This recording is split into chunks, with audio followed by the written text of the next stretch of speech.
Well, look who it is. Welcome, viewer, to the Dex, the weekly trivia and battle strategy show about a different Pokemon each week.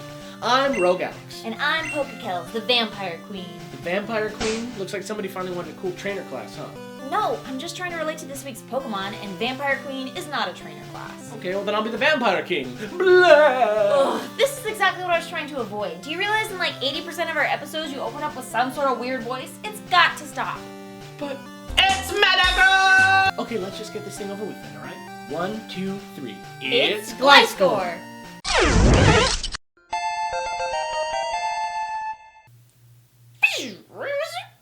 Yikes. Is that really how it's pronounced? Gliscor? That's so weird. You're right, it definitely sounds off, but considering Gliscor's name is a portmanteau of glide and scorpion, it makes sense. He's based off a vampire bat, a scorpion fly, and even possibly the Mechoptera, a fly with a long barbed tail. You know, I did always think it was pronounced Gliscor. Guess I was wrong. Well, you can't win them all. This Gen 4 evolution of Gligar does have its fair share of cool features, though. His Pokedex entry suggests that Gliscor is a master of critical hits. That's right! Gliscor's evolution line holds the record for ability to learn more moves with high crit ratios than any Pokemon in the game. Pretty nuts. Too bad he doesn't come with a crit boosting special ability like Super Luck. Well, you can't win them all. Besides, Hyper Cutter, Sandvale, and the Dream World's Poison Heal are not bad choices for this Fang Scorp Pokemon. Is Fang Scorp Pokemon really his species name? That's just stupid. Couldn't they have thought of something more appropriate? I admit, it's a bit of an odd name, but let me tell you, there are plenty of other things about Gliscor that'll make you say like what. Like what? Let's examine this gliding monster in this week's edition of Bad Pokemon Science!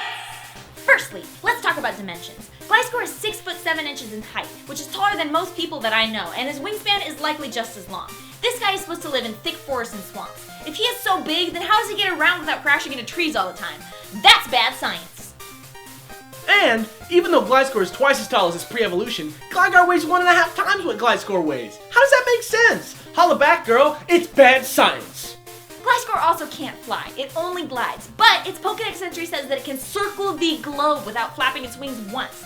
Even gliding from the highest structure on the planet wouldn't give you enough lift for that. That is bananas. B-A-N-A-N, bad science! Few more times been around that track with something funky about a gliding bat, and that's bad science. Bad science. Woo! We got a bit crazy there. I kinda liked it. Me too.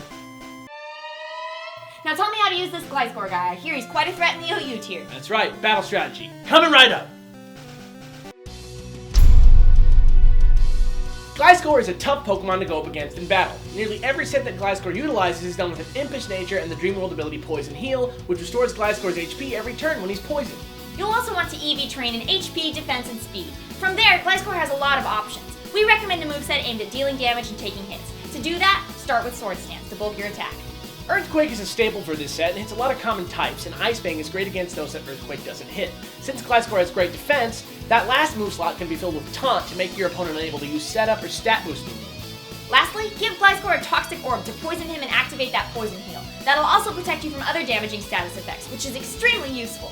It's a very simple and effective strategy, but of course that's not the only way to train a Gliscor, so as always, here are a few random thoughts. Gliscor can become an Annoyer Supreme with the combination of Substitute and Protect, which will wear down the PP of your opponent's tough Pokemon while you take very little damage.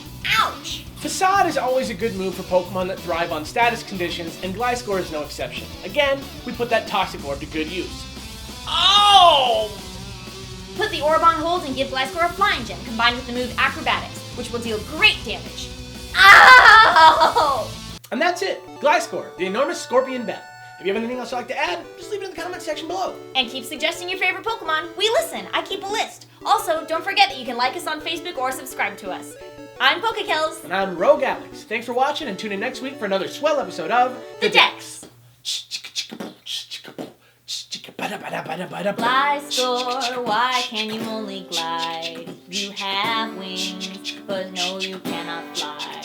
Oh, but Gliscor, please, oh please don't cry, 'cause we all know that you really, really tried. Gliscor, you don't even need to, flying's overrated. Please don't turn out jaded. What other Pokemon could only glide? Go around the world, not bat an eye. It really is impressive and also progressive.